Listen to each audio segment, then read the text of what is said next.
DA মামলা ready হয়ে গেছে। আমাদের পক্ষ থেকে যে পিটিশন, সেই পিটিশন রেডি হয়েছে। এই মাসের শেষ দিক করে সেই পিটিশন দাখিল হবে এবং কথা দিয়ে যাচ্ছি আপনাদের ভরসাতে অবশ্যই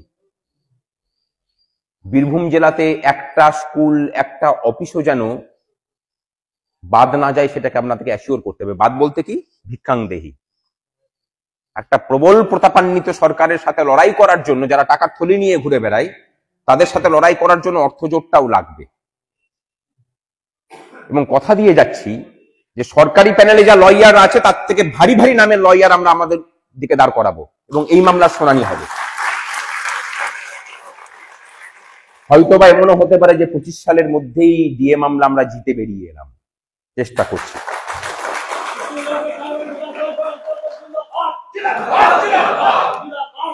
কিন্তু গ্রাউন্ডে লড়াই করতে গেলে সেই কুস্তিয়ানরাই ভরসা।